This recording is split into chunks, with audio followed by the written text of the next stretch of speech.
இன்று லால் பகதூர் சாஸ்திரி மற்றும் கொடிக்காத்த குமரனின் நினைவு நாள். இந்த நினைவேந்தலை தமிழ்நாடு காங்கிரஸ் கமிட்டி மலரஞ்சலி செலுத்தி அவர்களுக்கு புகழாரத்தை சேர்த்திருக்கிறது.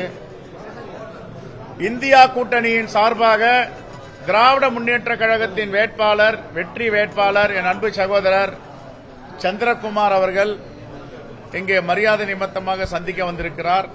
சத்தியமூர்த்தி பவன் அவருக்கு வரவேற்பு கொடுத்து வெற்றி வேட்பாளரை சட்டமன்ற உறுப்பினர் ஆக்குவோம் என்ற உறுதிமொழியோடு வருகின்ற நாட்களில் காங்கிரஸ் பேரியக்கத்தின் தலைவர் பெருமக்களும் தோழர்களும் தொண்டர்களும் ஈரோடு கிழக்கு தொகுதியில் அங்கேயே அமர்ந்து அவருடைய பெருவாரியான வெற்றி பெறுவதற்கு பெருவாரியான வாக்குகள் வித்தியாசத்தில் தமிழ்நாடு கண்டிராத அளவுக்கு ஒரு மிகப்பெரிய வெற்றியை ஈட்டப் போகிறோம்.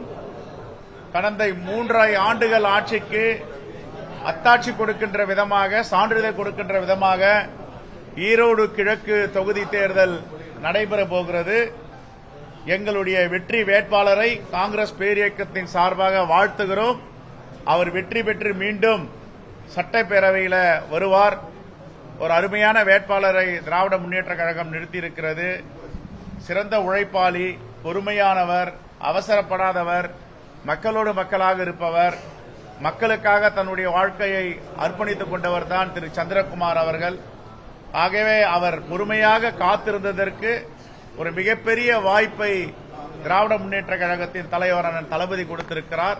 மீண்டும் ஒருமுறை என் அன்பு சகோதரர் வெற்றி வேட்பாளர் திரு சந்திரகுமார் அவர்களுக்கு காங்கிரஸ் பேரியக்கத்தின் சார்பாக வாழ்த்துக்களை தெரிவித்துக் கொள்கிறோம்.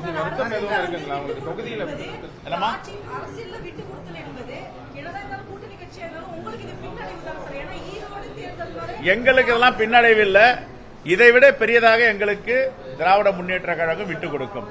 விட்டுக் கொடுப்பதுதான் தோழமை, கேட்டு வாங்குவதுதான் தோழமை. ஒரு வருத்தம் இல்லையே, மகிழ்ச்சியா தானே அவரை வாழ்த்துறோம். பிடுங்கி எடுப்பது என்பது வேறு, கேட்டு பெறுவது என்பது இதுதான் தோழமை. எங்களுடைய தோழமை உண்மையான தோழமை. காங்கிரஸ் பேரியக்கம் உண்மையான தோழனாக, உண்மையான தோழமை கட்சியாக இந்தியா கூட்டணியில் இருக்கிறது. அதில் எந்த மாற்று கருத்தும் இல்லை. திரு சந்திரகுமார் அவர்களுக்கு எங்களுடைய அகில இந்திய காங்கிரஸ் தலைவர் மல்லிகார்ஜுன கார்கே அவருடைய வாழ்த்து இருக்கிறது. எங்கள் தலைவர் ராகுல் காந்தியுடைய வாழ்த்து இருக்கிறது. தமிழ்நாடு காங்கிரஸ் கமிட்டியுடைய வாழ்த்து இருக்கிறது. எந்தவித சலனமும் சங்கடமும் இல்லாமல் முழு மனதோடு அவரை வெற்றி பெற வைப்பதற்கு நாங்கள் பாடுபடுவோம். முதல்ல அந்த அண்ணி அம்மையார் அவர்கள் தான் கேட்டோம். அவங்க விருப்பம் இல்லைன்னுட்டாங்க. அவங்களுக்கு வாய்ப்பு கொடுக்காம இல்ல, 2 முறைக்கு 3 முறை உட்காந்து பேசணும். திரு நாசைய ராமச்சந்திரன் அவர்களும் போயிட்டு பேசினாரு. நேற்றுக்கு இரவு 8 மணிக்கு உறுதியா நான் நிற்கவில்லை, எங்களை காங்கிரஸ் பேரியக்கம் மனநிறைவோடு வைத்திருக்கிறது. என்னுடைய கணவரை திரு ஈவி.கே.ச. இளங்கோனை ஒன்றிய அமைச்சர், மத்திய அமைச்சரவையில் வைத்திருந்தது, நாடாளுமன்ற சட்டமன்றம் கொடுத்தது, நாங்கள் மனநிறைவோடு இருக்கிறோம் அப்படின்னு சொல்லிட்டாங்க.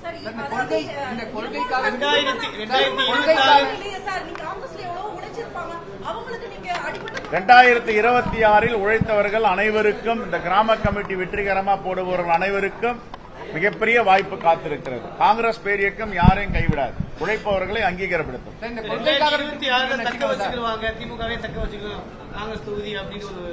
சரி, இதை விட அதிகமா கொடுத்தா என்ன பண்ணுவீங்க? மனசு இருக்கு, கொடுப்பாங்க. ரைட். தோழமைக்காக விட்டுக் கொடுத்தது. ரைட். தேங்க்யூ. செய்திகளை உடனுக்குடனும் துல்லியமாகவும் தெரிந்து கொள்ள சப்ஸ்கிரைப் பண்ணுங்க.